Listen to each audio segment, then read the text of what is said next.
Drugs నిర్మూలనలో NDA సర్కార్ చాలా వరకు సక్సెస్ అయిందన్నారు కేంద్ర మంత్రి అమిత్ షా.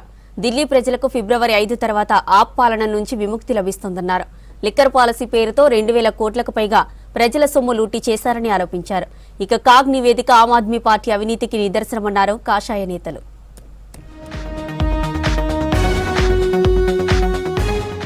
డ్రగ్స్ రహిత భారత్ నిర్మాణమే ఎన్డీఏ సర్కార్ లక్ష్యమన్నారు కేంద్ర మంత్రి అమిత్ షా. ఢిల్లీలో డ్రగ్స్ సప్లై, దేశ భద్రతపై నిర్వహించిన సమావేశంలో పాల్గొన్నారు. 10 ఏళ్లుగా డ్రగ్స్ పై పోరాటంలో మోదీ ప్రభుత్వం సక్సెస్ అయిందన్నారు. గత పాలనలో 3,63,000 కిలోల డ్రగ్స్ పట్టుకుంటే ఎన్డీఏ సర్కార్ రికార్డు స్థాయిలో 24 లక్షల కిలోల డ్రగ్స్ స్వాధీనం చేసుకుందన్నారు. మత్తు పదార్థాలు రవాణా చేసే వారిపై కఠిన చర్యలుంటాయన్నారు అమిత్ షా. अगर नारकोटिक्स के केसों के अंबार के बीच में फंस गए तो हमारा ये अभियान लड़खड़ा जाए. यहाँ से चीफ जस्टिस साहब ने सभी हाईकोर्ट के मुख्य न्यायाधीशों को निर्देशित किया है एनडीपीएस के विशेष अदालतों के निर्माण में आगे बढ़ना पड़ेगा. उत्तर प्रदेश जैसे राज्य, बड़े राज्य में भी एक ही अदालत है. मुझे लगता है कि ये पर्याप्त नहीं है. इस पर हमें काम करना पड़ेगा. ఢిల్లీ ప్రజలకు ఫిబ్రవరి 5 తర్వాత ఆప్ అవినీతి నుంచి విముక్తి లభిస్తుందన్నారు కేంద్ర మంత్రి అమిత్ షా. ఢిల్లీ అసెంబ్లీ ఎన్నికల్లో బీజేపీ గెలవడం ఖాయమన్నారు. 10 ఏళ్లుగా పేద ప్రజల సంక్షేమానికి ఆప్ సర్కార్ చేసిందేమీ లేదన్నారు. ఢిల్లీలో స్లమ్ డ్వెల్లర్స్ కార్యక్రమంలో పాల్గొన్నారు. ఆప్ అసమర్థ పాలనతో ప్రపంచంలోనే అత్యంత కాలుష్య నగరంగా ఢిల్లీ మారిందన్నారు. పాలన చేతకాని ఆప్ ప్రభుత్వాన్ని ఓడించాలన్నారు అమిత్ షా. भाजपा का घोषणा पत्र आपदा के घोषणा पत्र जैसा नहीं होता.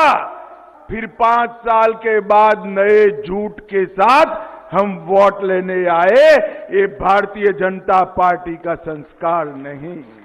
जहां जहां केजरीवाल जाते हैं, जहां जहां सिसोदिया जाते हैं, दिल्ली वालों को शराब की बोतल दिखाई पड़ती है. भाइयों बहनों, शराब की बोतल. और 5 फरवरी को मुक्ति प्राप्त करनी है. झूठ बोलने वाली सरकार से मुक्ति प्राप्त.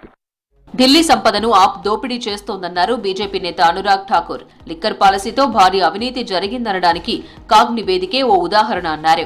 మద్యం పాలసీ పేరుతో 2026 కోట్ల ప్రజల సొమ్మును ఆప్ దోచుకుందని ఆరోపించారు. ఢిల్లీలో స్కూళ్లు నిర్మిస్తామన్న ఆప్ మద్యం దుకాణాలు తెరిచిందని విమర్శించారు అనురాగ్ ఠాకూర్. 2026 करोड़ का है.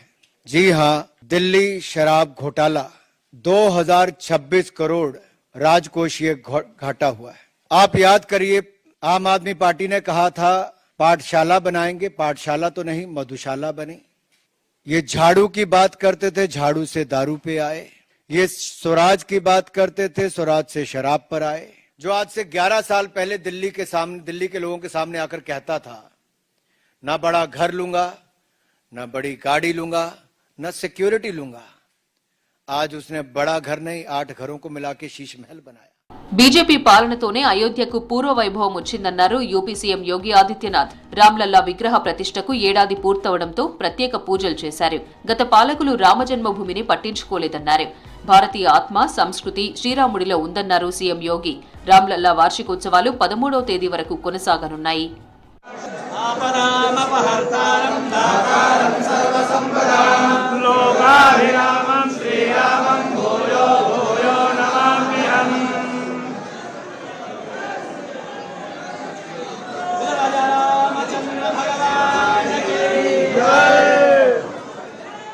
ఉత్తరప్రదేశ్లోని ప్రయాగ్రాజ్లో మహాకుంభమేళాకు సర్వం సిద్ధమైంది.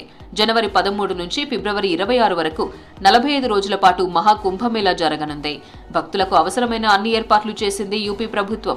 ఇప్పటికే భారీగా భక్తులు తరలిస్తుండటంతో అవాంఛనీయ సంఘటనలు జరగకుండా చర్యలు తీసుకుంటున్నారు అధికారులు.